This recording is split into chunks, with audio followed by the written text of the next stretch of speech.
guys, welcome back to my channel and thank you so much for tuning in. Yeah, so if you loved yesterday's episode, I was in conversation with Mr. Dsilva. You're going to love today's episode as well because he is here to give tips, especially for aspiring writers. So come, let us talk to him. What is that most challenging thing for you when you write horror? Getting that one core idea. Okay. That one core idea which I will convert into a story. Like the examples that I gave you in series 1, when I wrote Maya, it was about a school teacher married to a cannibalistic serial killer husband. When it was Yakshini, it was about a woman fighting back. So that one core idea has to come. Everything else is easy for me. I mean, the characters, I can actually see my characters. And as I told you, my characters, they take on life. After a few chapters, they become alive for me. So characters are not the challenge. Getting that one idea that you will follow it in the form of a story. You will make an entire novel out of it. That is what is always the most challenging thing. So my next question is, for a newcomer, it is very difficult to get the book published as a writer. So you guide a person to give the book directly to the publishers or to pitch it through an agent? What do you guide and what has been your experience? Agent, for sure. Going through an agent makes a lot of sense because the agent knows all the publishers, so you do not have to do the work of getting in touch with everyone and following up for their replies.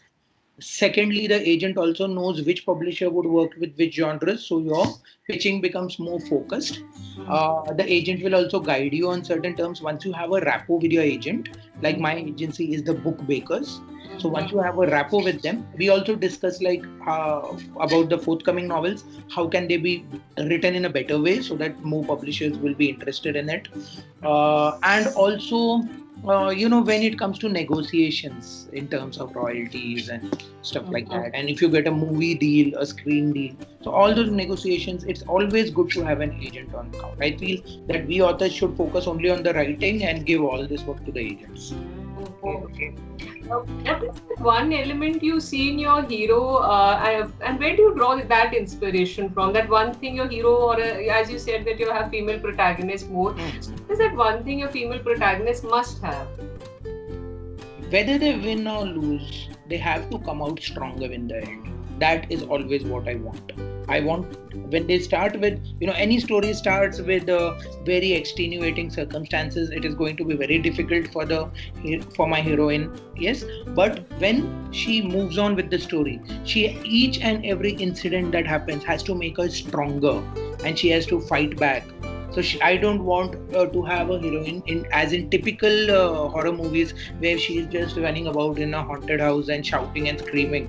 That is not my heroine. My heroine is the one who will challenge the ghost, who will fight with the ghost. So that is the kind of character that I want. I want to create strong, empowered characters, because otherwise, what is the fun of writing? If you are just going to make somebody a victim, then what kind of story is that, where you are just keeping your hero or heroine as a victim? At least they should fight back. Whatever happens as an outcome of it is a different thing. We say that every writer has to face rejection in some form or the other. So did you face rejection and how did you take it up? Yeah. Without rejection, you do not come this far.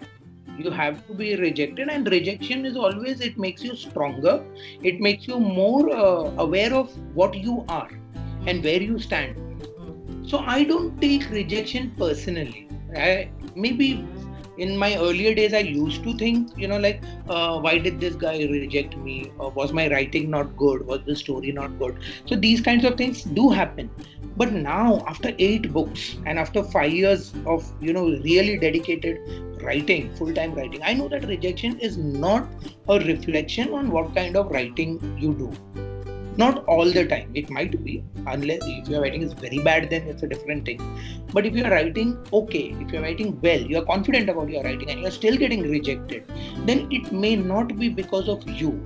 It may be because the market is not right for such a book. It may be because the publisher does not work with that kind of genre. It may be because your word count is too much or too less. both of which are not suitable for making novels. It may be just because the publisher does not want to invest the money at that time. It's not a good business proposition. So rejection is not really, I don't take it as a reflection on, okay, I'm writing bad, that's why I'm rejected. I have stopped thinking like that. I am happy with what I write, and so I do not let the rejection phase me at all.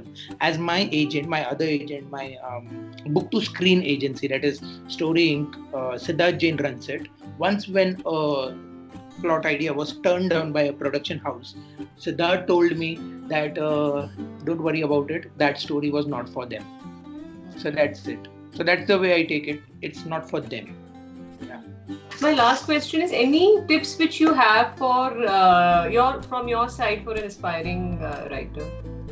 Keep writing. Keep writing. It sounds like a cliche, but basically the thing that every author needs to do is to keep writing. Now, even during this lockdown, I am talking to so many authors.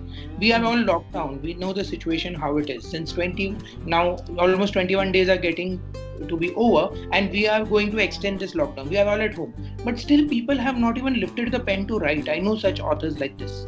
I know these people. They are in writing groups. They are all over the place. They are aspiring. When I put a book out, they are always like, congratulations, you put a book out. Tell us, how do you put so many books out? So I make the best use of my time. When I have time, I sit down to write. A story is not just in the head, it has to come out on paper.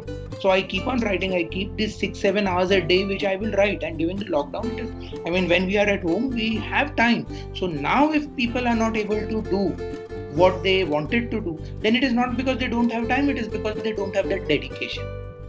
So that is what. So I think the one thing that you need as an author after the story comes to you is dedication. If you don't have that dedication to sit down and write, then that is the only place where you are going to fail.